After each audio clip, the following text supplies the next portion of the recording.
All right.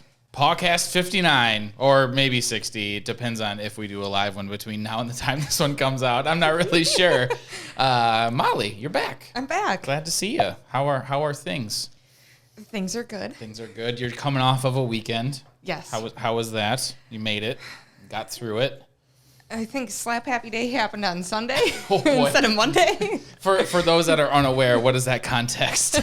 The context of that is like I kind of start my shifts on a Friday night, and it's like I start a normal me, and then Saturday comes and I'm a little bit tired, and then Sunday it's like normally D personality is really strong, and then Monday it's Slap Happy Day where everything just makes me laugh. It's just goofy. And then Tuesday morning rolls around, and then it's just like the edge is really sharp. Yes. Just stay away. Yes. Molly's ready to get out of here.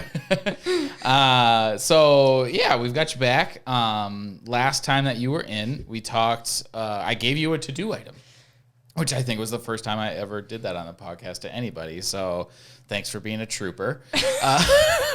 But the to-do item was to work on explaining the process of like how process relates to purpose and being able to draw the line, because Ben's crazy theory is the more clear that we can be on what our process is, how that impacts our shared purpose in a positive way, but then also what the return on investment is for the individual that is actually implementing that process, the more easily those things are to be implemented. Mm-hmm. So, we talked a little bit about how some of us are maybe just more naturally adept to being able to abstract purpose onto process, some of us less so, but that was something that you had identified as potentially a gap. I guess you can kind of talk about that, and if you think it's actually a gap, but also in practice, kind of how's that been going? So your little homework assignment that you gave me actually ended up on my 6-month review on something that I need to actually work on, explaining to new hires, people that have been here for a while, here's how we do something, and then explaining it to them why we do it. Mm-hmm. So it kind of made me realize that I need to actually do better at that, especially when I'm training people, instead of rambling off a bunch of words and just running away, that it's like, here's what you're going to do, here's why we do it, what's beneficial for the patient, for the caregiver, and it helps them actually learn as well too. Mm-hmm. Now, in the context of that review, because you and I just had a conversation about it, what was the feedback that you got from the other parties that were kind of a part of that conversation?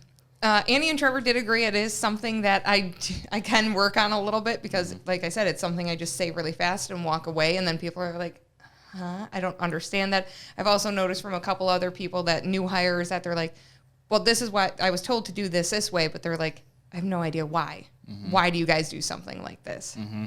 And then now you've had basically 2 weeks, if not a little bit short, but there's been a lot of shifts between now and then. Mm-hmm. How has that practice been going? I mean, I'm sure the first couple times it's just been like, hey, you and I are going to talk for a minute, and I'm not going to make any sense, and I'm going to work this out. That's how I felt the first, actually every podcast ever. But how's that been going? Oh, it hasn't. Okay, has it at least happening in your own head? It is in my like in the moment, saying to someone like, here's how you do something, and this is why we do it. It doesn't work, and then it's like walk away, and it's like, oh, let me come back and here, let's go back and go talk about why we did the way we did. Okay. So if as you're circling back, are you finding that it's what are the difficulties maybe that you're starting to realize in being able to abstract those things? Is it being too detailed? Is it not being detailed enough? Is it obviously forgetfulness and just being like caught up in the moment and not taking that time, I think is probably the first step. But what are some of the barriers that you're kind of realizing?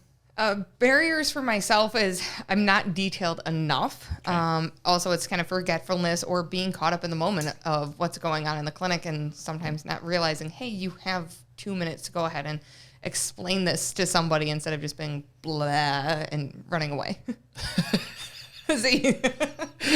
How did that go? Blah, running away? Yes. When you say not being detailed enough, That can mean a lot of different things because sometimes it's just you don't give anything, but also another way that can be is the details aren't applicable to the person sometimes, or sometimes you're just not saying the words the right way. So even if you are being detailed, they're not being heard. Is there anything specifically is it just a lack of volume, or is it more the way that it's being portrayed and also then interpreted by people that we've identified previously, as most everyone that works here is substantially different than you. So there can be kind of a lapse in there. Is there anything specific that you've noticed with that? I guess it would be dependent on the person and who I'm talking to. Some people find me really intimidating, so they're just focused on like the intense personality that I have, which it's like I try to dial it back a little bit, but it doesn't work. Yeah. So then they're just like, what? I know I had that with Raisha and Rhiannon. They were in a surgery, and they called me in to ask my help. Can't remember what it was about, and I rattled off what I needed to say, and it was really fast, really direct, and I just walked out of the room, and she's like, oh, that was really intimidating. And Rhiannon was like, you'll get used to it. It's okay. But by that, here's what she meant. Okay. So Rhiannon did fill in the blanks because I was on the floor trying to run triage and keep things moving on the outpatients because we were slammed. Just like every other day of the week, it seems at this point. Yeah, story of our lives right now. Yeah, exactly. And we'll maintain that way for, I don't want to say the foreseeable future. Until December. Until February. Yes. We'll get a month break and then it'll start all over again. Yeah. All right. So, yeah, I mean, you're still early in on it. I think it's interesting, though, that... because you had texted me like, hey, what do I put on my review? And I was just like, I don't know. We just talked about it. Like, try this out. So I do think it's interesting that was also something that was shared by Trevor and Annie because we just kind of shot it out there on a whim a little bit. But yeah, I think it'll be interesting to kind of watch and have you continuously in here as that thought process develops and as you start to get into practice, maybe, finding those opportunities even on the floor where it's like, I'm just going to choose to make this a part of this process. Cause that'll be probably your biggest barrier, in implementing the actual conversation while there's like 8 other fires. It's like, I have to do this because if I do this the first 4 times, then it just gets in your vocabulary. Then when you're distributing task, that you just put the right words in there after it's the same reason that we do after actions. Yes. It's the practice. And then it becomes a part of the way in which we think and the way in which we speak. So that's your next challenge is like when the fire's on at 2 a.m. and you got Nicole here and she's just like, why do you want me to do that?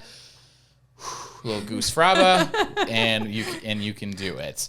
One thing to kind of go along with that, I think I did a different podcast a little bit about this book, or maybe about a piece of it. It's one by Jocko Willink and Leif Babin is actually how you say his name, called The Dichotomy of Leadership. And in the book, there's 7 chapters that talks about how in leadership, there's really no quote unquote right way to do it. You're always balancing like these different like 2-sided variables.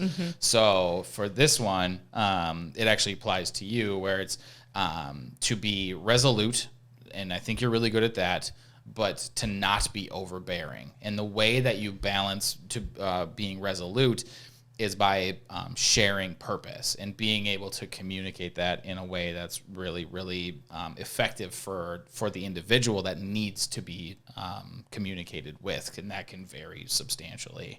But a couple quick highlights in here. I'm actually going to flip away from this page for a second.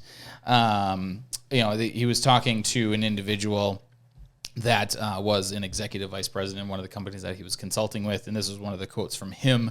It was essentially in talking about implementing change within his team, and his take on it right away was, why is it up to me? It's their problem. They need to get on board. I've told them over and over again why we need to do this.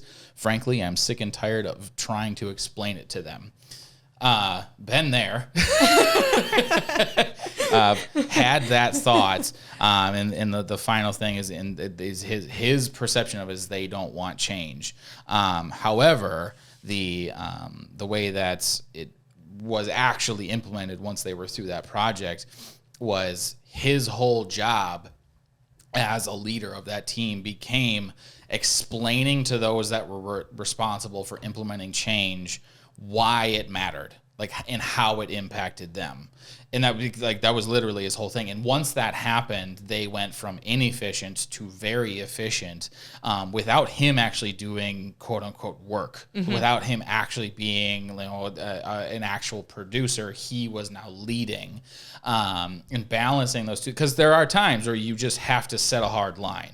You have to be able to say, this is what we're going to do. This is how we're going to do it. Move. But also, you can't just be that. And I don't think that you have a major gap. I don't think it's something that it's like you're only just that super, essentially rude, right? But there is a part of it. I think you are more intense. I think it's easier when you're more intense for people to be quieter. Maybe they are out of fear, maybe out of comfort. I'm not really sure. But that's really what you're balancing. And this is, you've never read this book, so I will pause for a moment and see if you have any questions or thoughts or whatever it is. But that to me is kind of the thing that you're balancing. What are your thoughts there?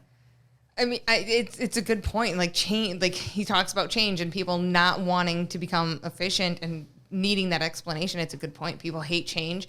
They don't understand. You don't explain why they're doing something. It makes it really difficult. Kim and Raisha are a great example. Who have worked in general practices for the first, I think they're on almost 5 years of their career. Now come over to more of an emergency side of medicine where we run things a lot different. So them coming in, and it's a huge change for them. And then our policies, our procedures, how we do things, it's a lot different. Both of them were like, we understand why we're doing this, but we don't understand why. So that was one of the reasons that made me realize to myself, like, I don't explain this stuff well enough. And it's like, okay, it became my homework to work on it. Yeah. And that's, I like the fact that you have a variety of people to work on it with, because, between working with Dr. Burris, who I think, she can have, I think she empathizes with who you are a little bit better than maybe some people do naturally. Like, I don't know, she just sees it a little bit easier versus somebody like Sydney, who is really young, super introverted. Was it you that asked me about her? I did. Yeah. So like somebody who is not your polar opposite, but very, very different from you, and being able to work on a similar task, on a similar way of communicating with a variety of people, I think that's going to, number one, it's going to accelerate the learning process pretty substantially, but also it'll allow you to experiment and really find the best way, not necessarily just the most efficient way. Go ahead. You sound like you were going to say something. I'm on no caffeine, Molly. I need you. You're on no caffeine. I'm on like 12 hours off of work and on sleep. Like, it's going to be an adventure today. It's just going to be an adventure. I mean, like that. It is true. It is like Rhiannon, who understands my D personality very, very well. So she does get when I say things and they do come off blunt and indirect. But Rhiannon and I also have developed like this dialogue where it's like, we can say these huge long sentences that we want to talk about in about this many words. Yeah. And we know where the other one's coming from. Whereas compared to Sid, who's very, very quiet, and she does get those one-liners in there every now and then, but where I actually have to explain things and use this many words. Yeah. It's a challenge sometimes. It is, and that's the interesting part about communication and collaboration is, yes, you need to know who you are extremely well, but if you don't cover your butt essentially and are if you don't adapt to the person that you're talking to, sometimes it's just going to fall on completely deaf ears.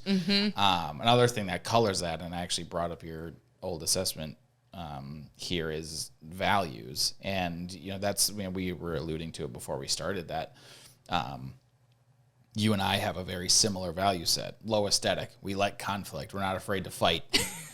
High economic, really like to seek a high return on investment.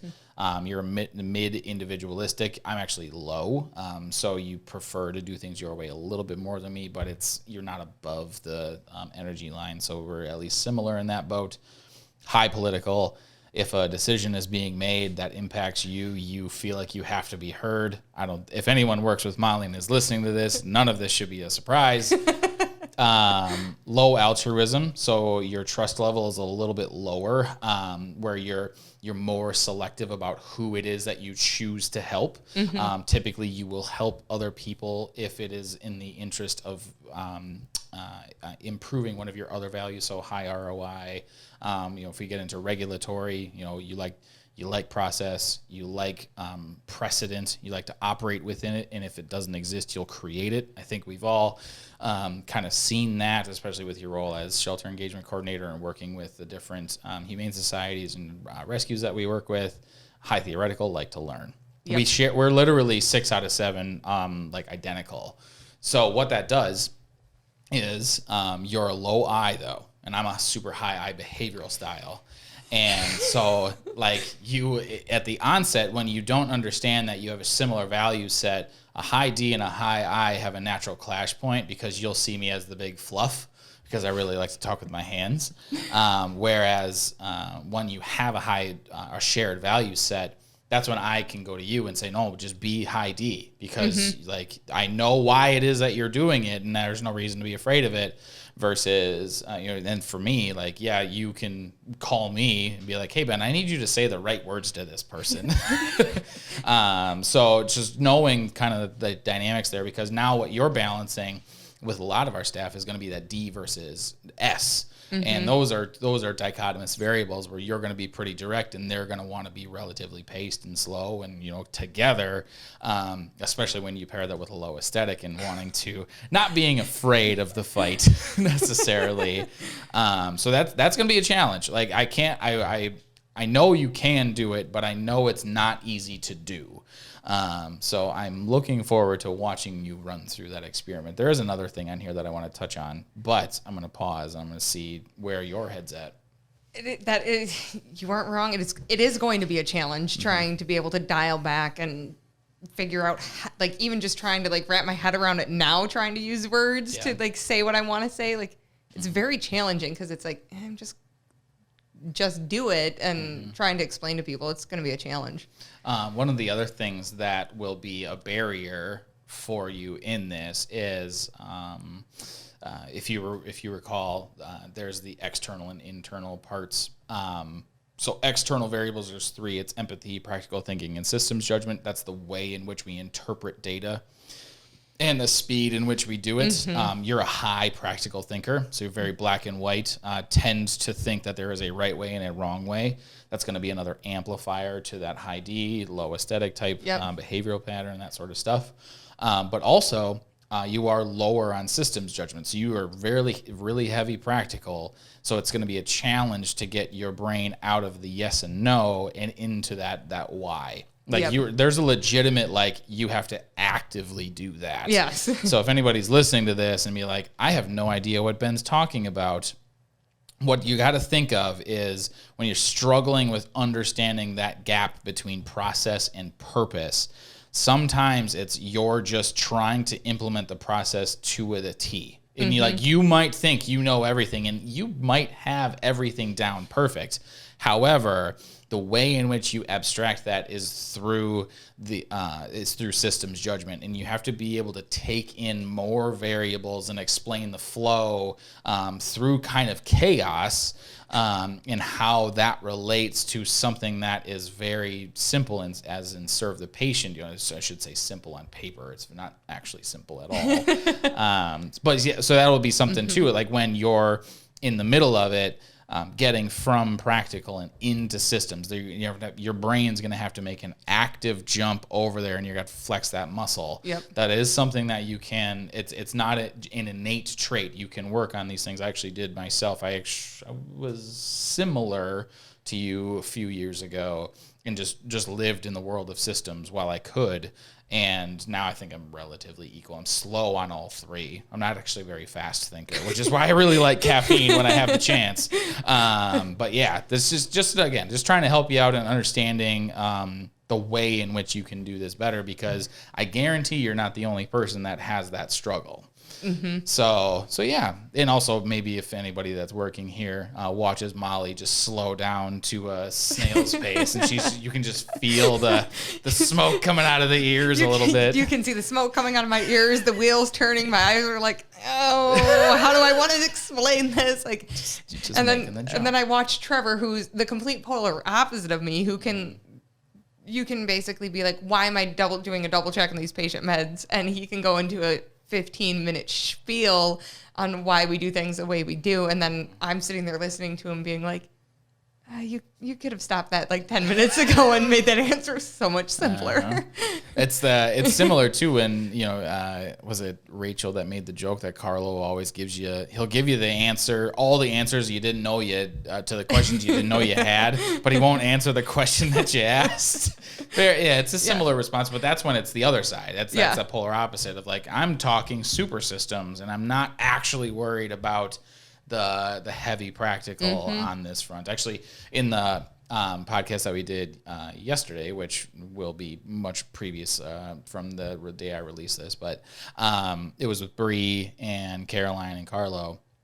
We talked about Carlo talked a little bit about like what that ideal person is in, at least for our team. And what we found is we're better with people that can understand process from a higher level. Mm-hmm. So like, give me the 1, 2, 3, these are my big steps, I'll fill in the gaps. And there's probably still some things that are super detailed. And you probably are one that has to police the more detailed stuff more than most anybody. But with that, we do kind of emphasize systems. And I think it's cool that you've been able to find a place here that you can still thrive in and still have a gap there. Yeah. I guess, am I off my rocker there, or kind of where's your head at? And like, we live in the world of systems, but you're a practical thinking person. How do you balance that yourself? I honestly have no idea how I found the balance while working here. It just kind of came to me one day where it was, I don't even know. It just works out for me, where it's like I practical think almost everything in my life, but like here I understand why we do things the way we do. I just never can voice them out. So I guess my next question then is, let's take an example of running triage, because triage is like the system. Yes. Like, I am trying to understand 1,000 variables all at once and then isolate it down to 6. How do you walk me through how your brain you got 15, you walk in at 6 o'clock. Okay. You got 15 that are on the bar. You got 6 that are hospitalized. Mm-hmm. Walk me through your process. How does that work for you? Where do you start? Like, what's the first thing that you grab or look at? When I come in, first thing that I do is set my stuff down, get whatever I need ready to walk onto the floor. Stethoscope, pens, Sharpies, highlighters, all of that stuff, and put on my clinic shoes instead of my slippers.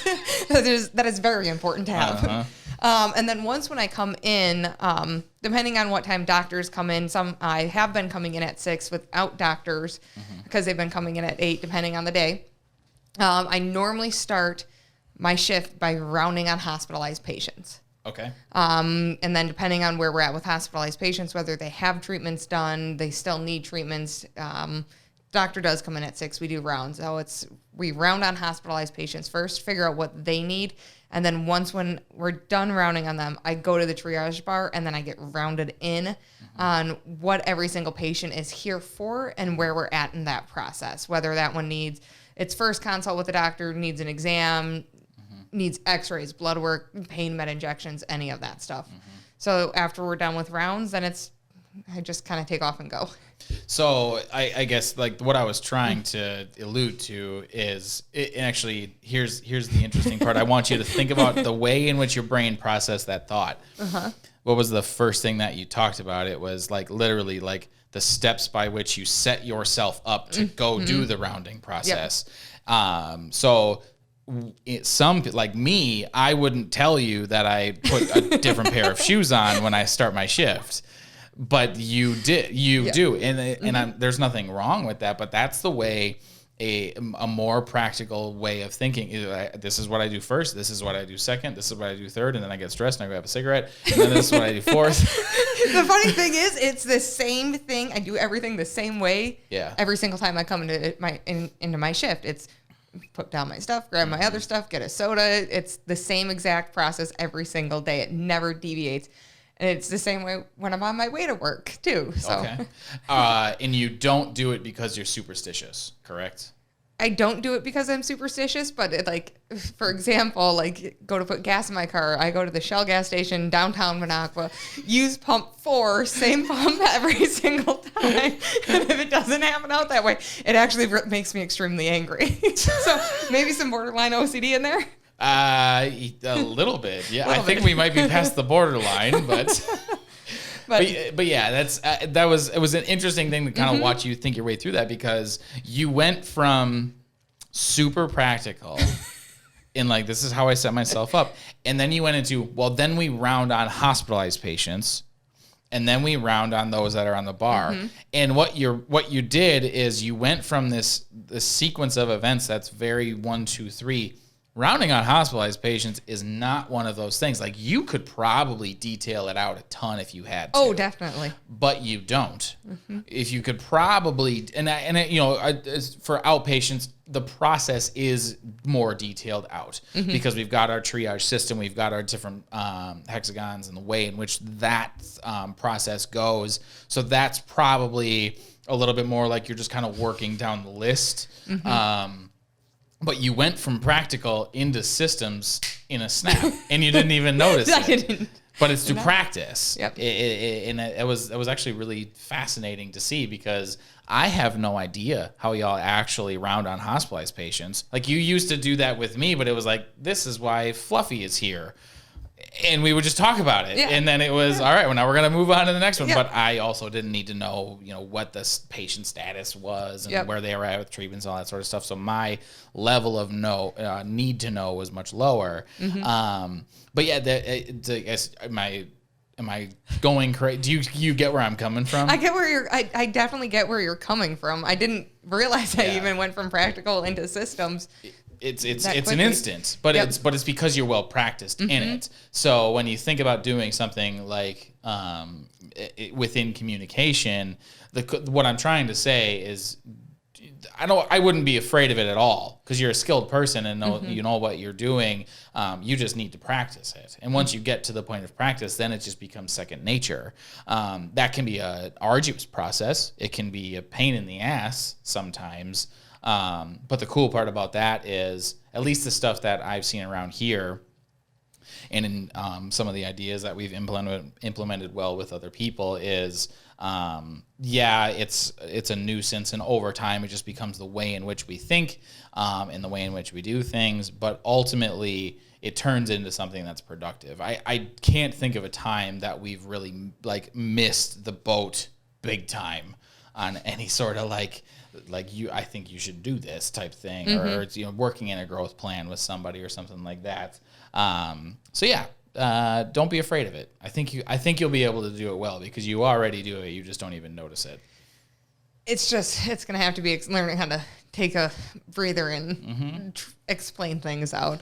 Yeah, for sure. In more words, more or less. Yeah.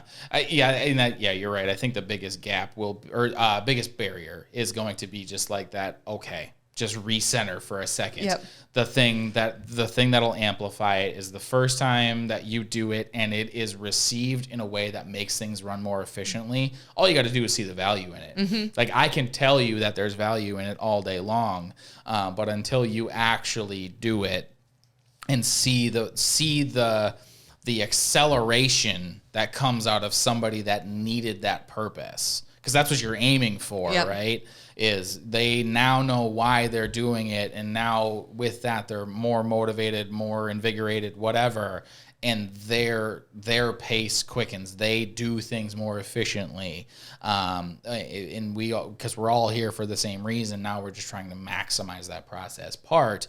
I think once you cross that bridge, it will be a lot easier for you. You just have to see it for yourself, and that will make you. It hopefully will make you believe it a little bit as I drop my notepad. That'll be the next 6 months of my life to see if I can achieve explaining the process into the purpose better to everyone else that's coming here, because it's on my growth plan now. You got to do it. I got to do it. I got to figure out a way how to do it. Thank God it's only been about 2 weeks. I think that'll be a good transition. Maybe this is a good transition. As when we were on here last, you had mentioned that you have gone through the board review process a couple times. Yes. That is, I would argue that is a process that, because it's number one, we don't do, we have our case review process, but, officially we don't run a board review. We're not the board, whatever.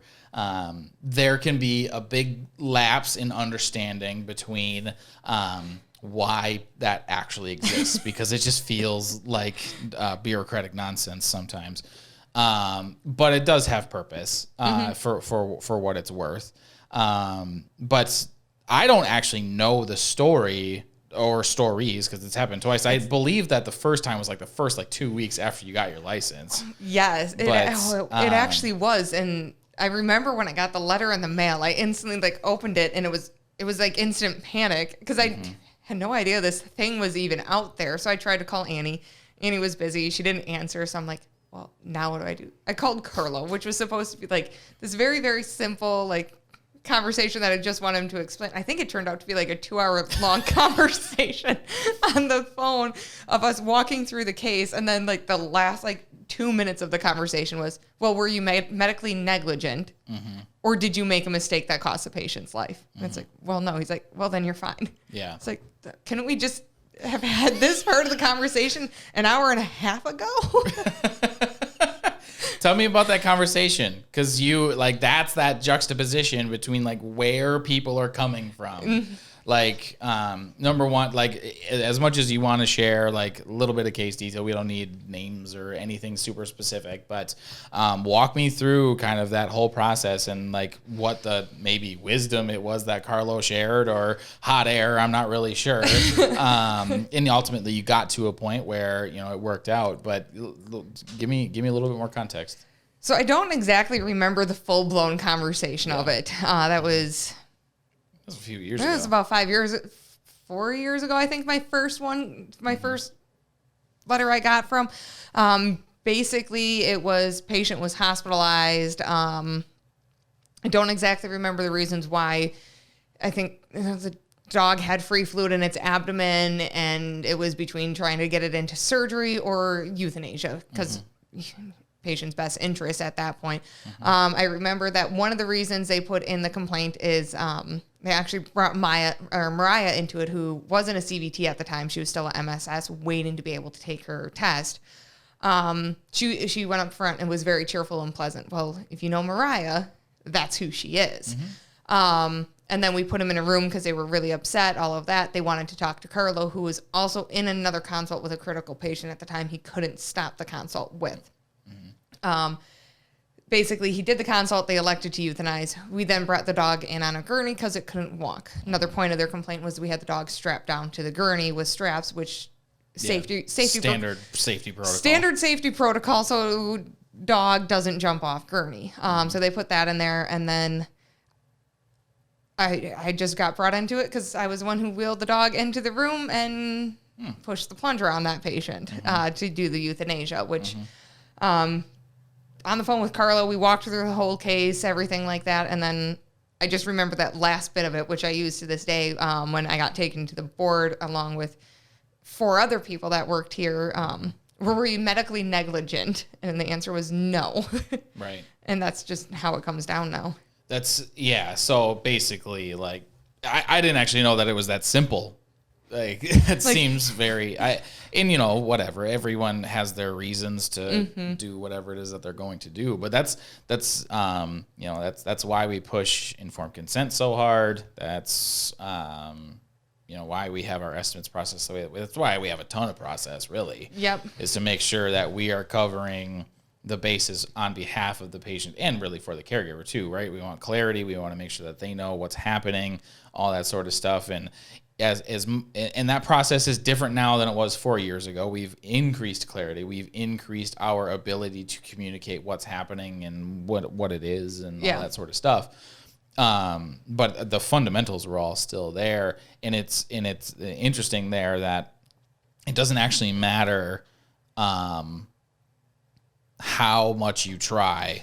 Sometimes you're just not going to land. It's an inevitability that some people just aren't going to hear you, and as you can be as clear as possible. But yeah, I guess to go even a little bit further, how did that kind of work out? Was there like I don't even know how the board review process works. Did you have to go in front of the board? So no, it was actually once when I got the letter, talked everything out with Carlo, and I believe he also got the same letter on the first complaint that I did. Okay. Thank God he's awesome and just handles it all himself. Yeah. Because I would not have been able to do that. I do remember when before he sends the documentation to the board, he sent me the email like, here, go ahead and read this. And the whole thing turned out to be 47 pages start to finish or about that. Because it was all of our paperwork that we had in the clinic. So all of our color pages, hospitalized, estimates, everything like that. And then it was Carlo's written letter of everything that happened that's time-stamped throughout the whole thing. And then it was all of the CE credits that you have to take because you have to send in your certificates showing that you're doing all of your continuing education credits. And it's like, here, read through this. Let me know if I need to change anything. And it's like, this is 47 pages long. I'm reading for a while. So Carlo pretty much handled everything for both of my board complaints, which was helpful. You don't have to go in front of them. He emails the stuff to whoever it goes to, and then you just kind of sit and wait and kind of hope it doesn't go past like the people who review the cases before it actually goes into the board. Okay, so you never actually like directly communicated with anybody that was a part of that. Okay, no. Interesting. Yeah, I guess was the second one any different? The second one, I didn't even know that they sent in a board complaint because the first one went to my own address on file. The second one came to the clinic, and I didn't know about it until we actually got the email saying that we were taken to the board again. And it was Carlo sent out the email, and it was like step 1, breathe. Step 2, breathe. Step 3, read document, then breathe. 4, then call Carlo. I like that. Yep. Some good wisdom in there. Yep. So I remember the second one, and it was like saw the patient's name that was on, and I'm like, okay then. Yeah. It was just kind of saw it coming, or maybe it was like you got it, like you could see, like yeah. I knew nothing was going to come out of it. Like, right. Not that we did anything wrong. It's just like, oh well. You tried everything else. You didn't get anywhere any other way. This is your last thing to try to get somewhere with it, and it's like, well, it's not going anywhere. So in both of those, I guess then my next question is, because what we talked about, I think it was the first time that you were in here, but it was that process of learning by accountability. And we've PAW as a company, as a team, we've pushed accountability about as hard as we can. And now we're now that we've got a really good base there, now it's collaboration, and now we're balancing those two things. That's actually another dichotomy of leadership, in case anyone's curious. But with that, when you were in the middle of that, especially early career, did you find that you adjusted anything of like how you did your job once you got through that? I'm going to bet the answer is no. The answer is no. Nothing changed. Yeah. Nothing changed. I still serve the patient to this day. I act in the best interest of the patient. I tell that to caregivers all the time. Like, I'm here to serve your patient. Yeah. What do you want me to do for you today? That's what I tell them. Yeah. That was when Bree was in here yesterday. She had kind of brought that up. She had operated as an unlicensed assistant in last couple of years, whatever. And, going through estimates and all that sort of stuff, it was, she would ask, like, what are your goals? So it's a little bit softer, right? but also it's a good idea, right? Like, what are we here to do? One of the cool things about you probably don't know it as well as I do, but the creating accountability diagram, that whole process, Carlo's like super brainchild and all that sort of stuff. Well, it's changing this much. It's not actually changing. It's just there's two variables that are getting added. New in the middle ERT of it. coming out then soon, I think. I believe that's happening. Something like that changes, then the whole new ERT gets rolled out. So shortly after, it's a process. It's just you change one big pillar. The rest of the house has to change. It's actually really simple. So we go from fall tolerance, and currently it goes from fall tolerance to collaboration. The only two things that are being added are trust and respect. We have to check ourselves on both of those things. And because if we don't have either of those, collaboration never works. We never get to the point of actually implementing a solution, going through the accountability process. And in this instance, what I like to highlight is, we talked about it a little bit really early on in the podcast, but the idea that caregivers or clients, whatever you want to call them, are really a part of the care team. And that means that they also have to abide by those rules. And they might not even know what those rules are. But, Carlo in consultation, or when we kind of have to set people, set the bounds by which we are going to operate. What we're really doing with caregivers is establishing that there is a mutual trust and there is a mutual respect. And if we can't get through those two things, and that means trust in our process too, right? Like that's one of our bigger things. So it's pretty unique. Respecting the other people that are here with more critical patients and us being able to distribute that information the right way so that they can understand it effectively, whatever it is. Yeah. We have to get through those two things. And then once those two things are established with caregivers, everything else is easy. And typically what I've seen with some of the complaints that we have come through is that's what's missing. It never actually was the collaborative process or the fact that we were unaccountable in the way or medically negligent in the way in which we did things.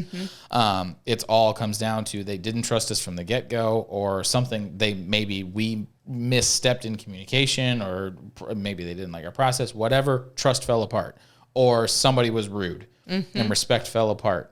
Or maybe they were rude to us and we amplified it back to them.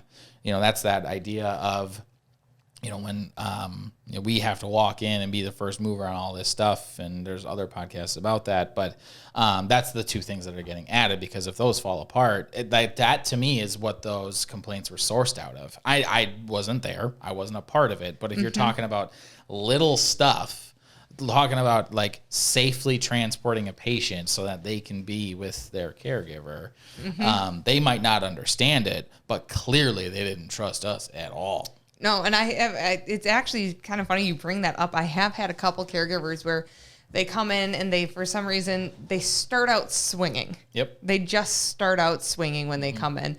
And it's gotten to the point with a couple of them where it's like, well, put them in a room, and it's like, I end up going into the room and telling the caregiver, if you can't trust us, you need to take your patient and you need to leave. Because automatically, if they don't trust us, they're not going to listen to what we're going to say.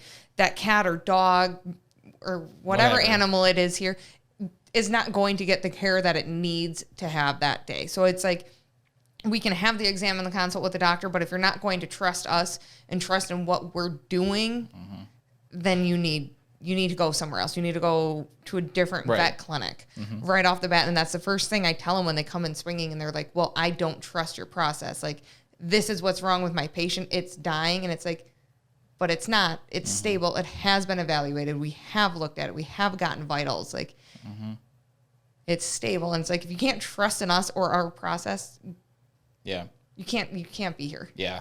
And I working up front, that was through trial and error over the course of a couple of years. You learn how to say the right things the right way to build trust right away. But then even still, it was inevitable that there was going to be somebody that just wasn't going to have it. I guess in that, you and I actually probably had a pretty good balance between the way in which you would communicate, because I can be pretty soft and you can be pretty hard sometimes. But in your conversations and starting it out with like, hey, you need to trust us. Generally speaking, or maybe there's a specific that you can think of, how do those go? Like, do they typically leave? Do they typically stay? Is there kind of a balance there? Do any of them get too hot? like kind of how, because that's a scary thing for a lot of people to think of. Like me telling somebody else, you need to trust me in those 4, you need to trust, that's 5 words. No caffeine brain has his fingers. Right. Being able to say those 5 words in that sequence and stopping that sentence is a really, really hard line. We're going to draw that line right now, and most people are uncomfortable with that. But what's the value that you've been able to see in that? So I've had to go, I think I've had 1 caregiver leave, which the patient was stable. It didn't have any life-threatening medical conditions. So that's fantastic. I actually had one Monday night when I was working. It was a surgical admit. And normally when we get the difficult caregivers and I'm the one here, it's just, I'm going to go handle it. Yeah. So I go in the room and the caregiver support staff who's up front, they're like, I'm having a really hard time with him. This is what the issue is and all of this. I'm like, it was too many words. So I was like, just put him in a room. I'll go deal with it. I went in the room and I just started out by, I heard you have some questions and we're not on the same page. What do you want me to answer? And it basically started out with him he trusted what we were saying, but because he was educated in so many other ways wrong by other veterinarians, he didn't trust in us. So it was explaining to him that we knew what was best for the patient. We had our game plan already decided. It was in his previous medical record. It was explained to him. So basically it was go into the room, explain everything. He had a picture. He even took a picture of his dog's masses that he wanted removed with circles. I think I was in there for about 15 minutes and we got on the same page and we were able to develop that level of trust that we needed to move forward with the patient. But then again, everyone in back was like, well, if he's not going to trust us, he can go home. And it's like, well, let's go figure out where the issue is. And he didn't understand why we were recommending this specific surgery where everyone else was telling him to do this one instead. So when I explained why we weren't doing what the other vets wanted to be done, it made more sense and he developed that level of trust. Gotcha. Yeah, that's it's good to be able to go through that exercise because I think especially this job will wear on you at all levels for everyone that's here and even outside of the emergency setting, outside of the urgent care setting, communicating with people about an animal that cannot communicate for itself. It can be infuriating at times. I get it. But you can't let that be the excuse to tell the person that doesn't trust us right away to just leave. And I think that's really what you're highlighting there is yes, absolutely. We can identify that there is a gap, but also why are we here? If we don't go through the process of attempting as best as we can to earn this person's trust, we are not doing right by this patient. So let's just put our best foot forward. And now, if we put ourselves out there, if we make ourselves vulnerable to whatever critique or whatever he wants, we're still not going to break our principle. We're not going to shake on our process because we know that our process works, but we're going to do our damnedest to tell him what it is. And he can criticize the shit out of it. I don't really care. If they're not going to play ball once we put our best foot forward, then we can say, patient stable, you just need to go find care elsewhere. There's other service providers. I wish you the best of luck because you being here is not going to be helpful to your patient at this point. Yep, I had one caregiver, dog needed surgery. Caregiver was extremely difficult right off the bat. Yeah. Then it just kept escalating where it got worse and worse, where she even admitted she was respectful to the doctor, but she wasn't respectful to anyone else. So before we even went in with surgery, I was informed of what was going on. It was one of the nights I got called into the clinic to come help with surgeries. I went in the room and I just laid down, just right off the bat, this is going to stop. And my final question to her before I walked out of the room was, are we now going to be respectful of medical staff and doctors and everyone in this clinic? That was the final question I had. And she said yes, but it was I get where you're coming from. I understand you're worried. I understand you want your patient to have the surgery it needs to, but her thought was, We only care about the money. And it's like, and I told her in the room, no, we don't, because if we did, it's like, I wouldn't be in here having this conversation with you. I was like, and also I wouldn't be giving you the option to take your dog and go somewhere else. Right. Like, regardless, I would have just put your dog on the table. Like, I understood she was angry, but after that, even after I had that conversation, they still ended up getting fired from here, which is a possibility that can happen. Right. But yeah, that person also started out coming in just swinging as well. Yeah. And like, that's to me, that's the trigger is, or I should say the way that you start the conversation. Carlo, I think, talked about it long ago on a podcast was, you have to assume that the person isn't mad at you, they're worried about their patient. And when their worry will create, because when you're worried, you're acting almost exclusively out of emotion, which can be irrational. It won't make sense. It will be hard to communicate within that frame of mind. And when you have that happening, you have to have somebody that's on the other side of the table that says, I'm here to collaborate with you. All we got to do is get through trust and respect. Yep. If we can do that, I want to absolve all of that worry for you, in some way, right? Like, whatever the case might be, like, we are here to solve the problem of your worry by helping serve your patient.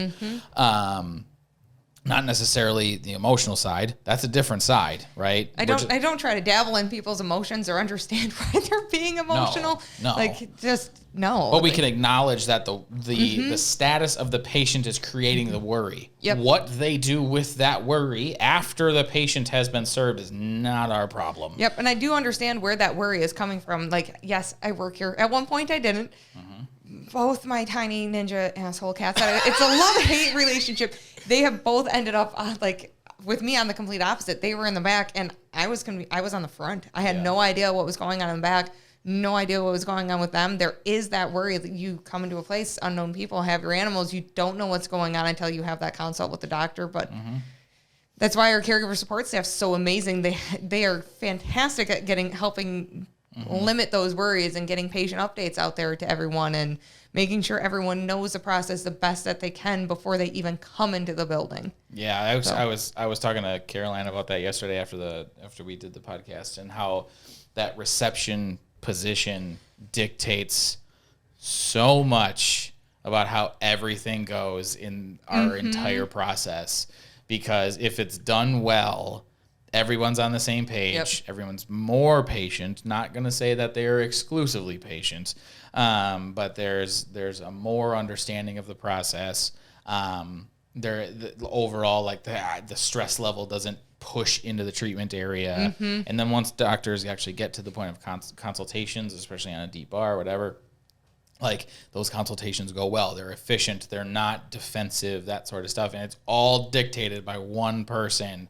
And you have to value that role so much, because, man, when it falls apart, everybody knows. I don't have them on my shift for, what is it right now? 6 hours? 7 hours. From 1 a.m. until 6 hours. 7 a.m. I'm without a caregiver support staff. Yeah.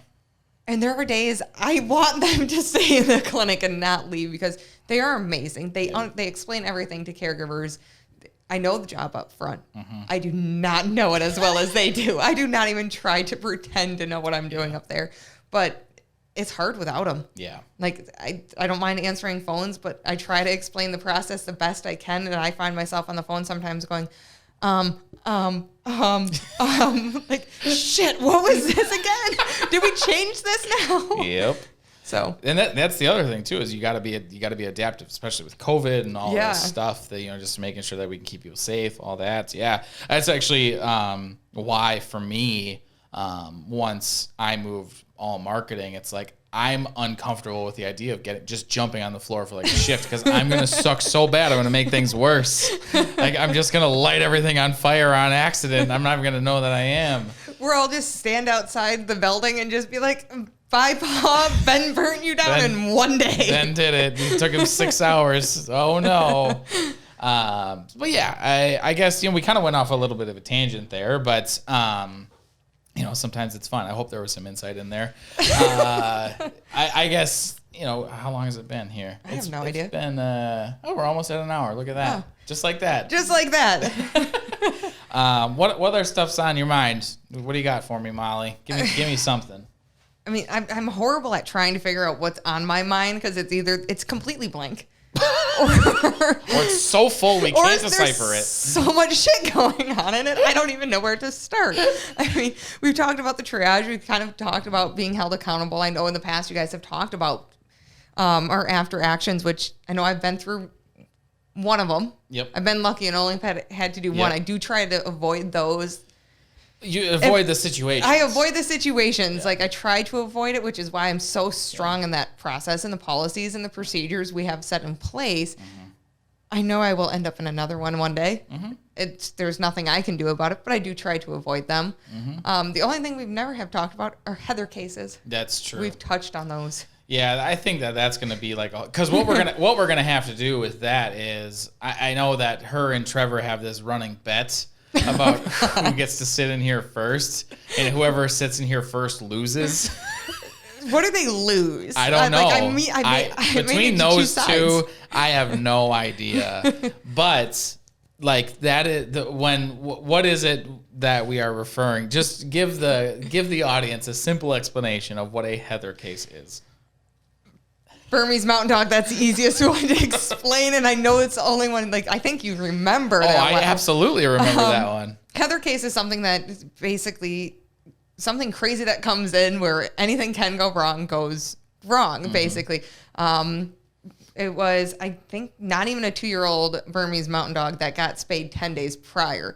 Ben took the phone call, kind of gave him the rundown of the process when we were in the old building. Comes back, and it was, hey, I got a 2-year-old Burmese Mountain Dog coming in bleeding from its hoo-has, I think is what you said. After being spayed. Terms. Medical terms are on point. You're like, after it got spayed, and we're all just like, oh, okay, whatever. Yeah. Some minor discharge, maybe. Yeah, that's what we were expecting. Yeah. I remember he walks the dog from the front into the back, and I'm sitting at the lab computer at the time.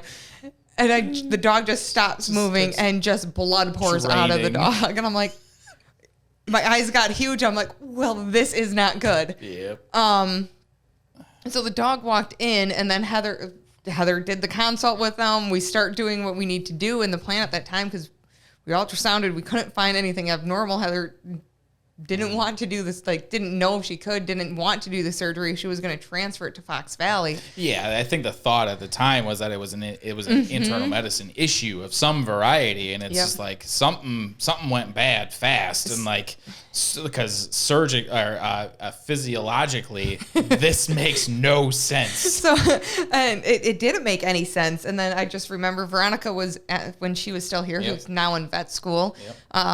Because of the amount of blood that was coming out of the dog at the time, it wasn't even like us trying to clean it up. It was grabbing chuck pads and towels and contain it, throwing them on the floor so we weren't stepping in it. And then Heather went up to go talk with him one more time. And I remember standing there, I looked at Veronica, I'm like, is that dog's tongue white now?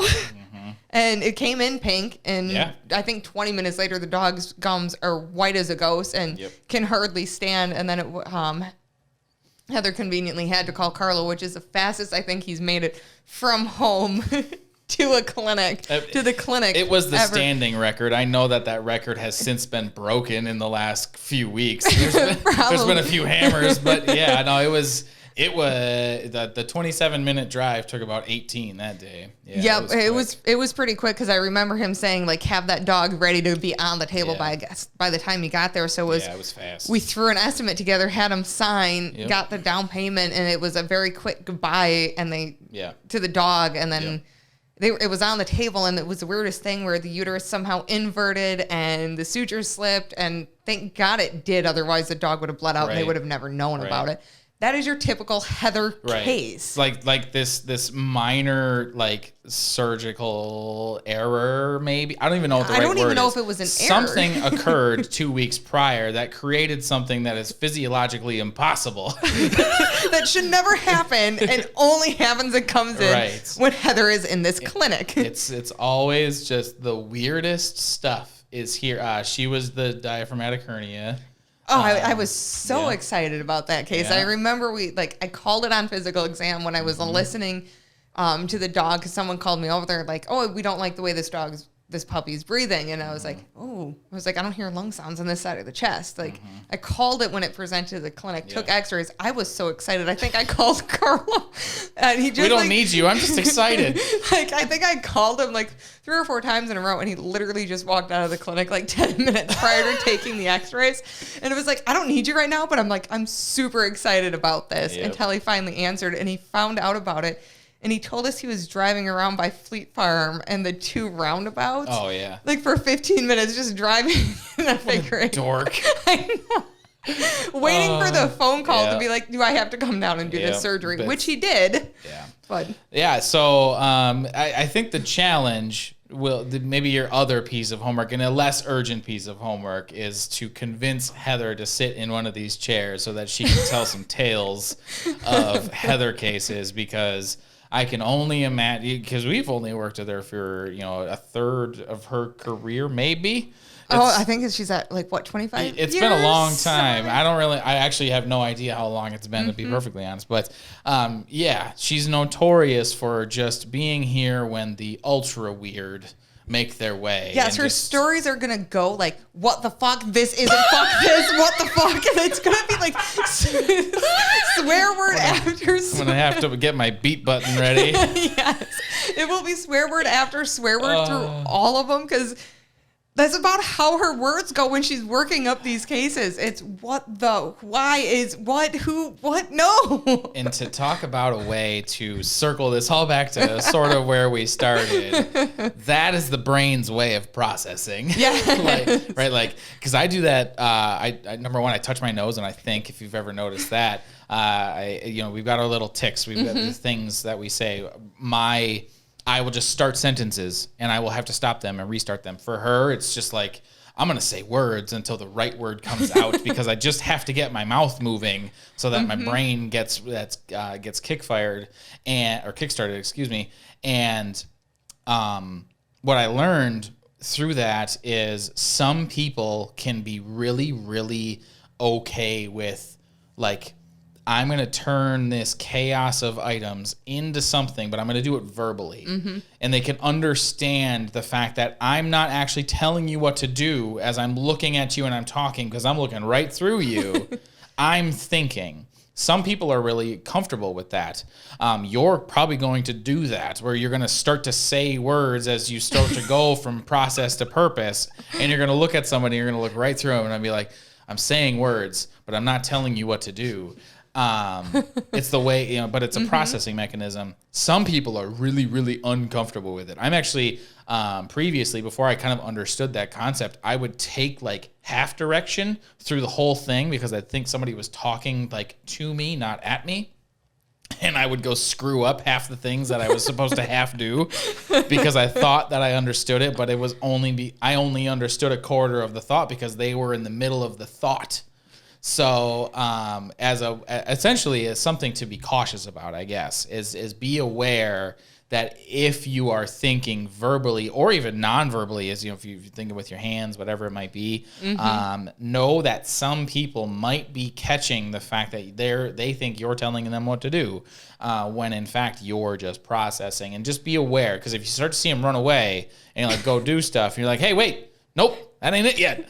We're not there yet. I feel that a lot sometimes when I'm on, I'm running triage and Carlo's the doctor, because all of a sudden he's... Yeah. And I don't know how we manage to do it. We both talk sometimes in these long sentences, which I do it to him all the time, where he's like, oh, so-and-so needs this, this, this, and then he's jumping from 8 different patients, and I stop, and I've caught myself doing it a couple times. I've stopped listening halfway through his words, because it's too many for me, and it's you got that? I'm like, yeah, I'm good. That's actually... and it still gets done, and exactly what he said, but it's I'm done listening, because you're using too many words right now. Well, and he repeats himself, because that's the way that he processes what's in front of him, because he's not actually telling you to go 8 patients deep. He's telling you to go 3 patients deep, and then he's like, okay, now we got to do this and this and this. And he gets quieter, too. If you've ever noticed that, he'll tell you what to do, hey, here's this, go do this, here's this, go do that. And then he'll zone in, and he'll get quiet. He's like, okay, and then he's off to the next thing. Yep. It's slowly, it's fascinating to watch, but that's exactly what's happening is he's just thinking. So yeah, just be aware of it, because if you're going down the process of a new journey in communication, sometimes weird shit happens. Don't make a Heather case out of it. I mean, I'm not the greatest at communicating, so it depends on the day, I guess. There are times where it's like... You just have your specific skill sets. Yes. You're just very particular about the way in which you're good at communicating. Yes, exactly. So yeah, I mean, we're pretty much at an hour. I cannot believe that we covered almost everything that we thought we were going to cover and then some. We got a Heather case in there, which my next challenge is going to try to get Heather up here before Trevor. But then again, I want to get Trevor up here first, so he loses that. The key is both. I mean, we could bring Ryan, and then we have everyone that's here on an overnight then too. That would be frightening. Truly frightening. The 4 people that normally sleep during the day awake during the day talking. Yes. Or we'll do a podcast after midnight. I don't know how we're going to do that. Can I bring the alcohol for myself then? Absolutely. That will require it. Yes. Wait, who's going to be the tech on the floor? That was my next thought. Like, I don't know who's going to run the show, but we're going to figure it out. Carl can come run the show. He's got it. He can handle the whole place by himself. Yes, absolutely.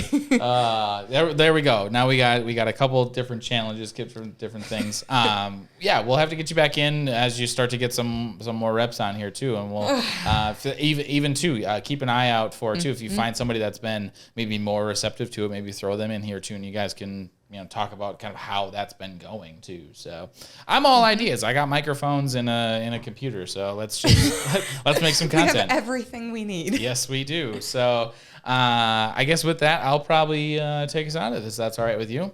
Knock yourselves out. Oh, thanks you guys for tuning in. Thank you, Molly, for joining us, and we see y'all next week.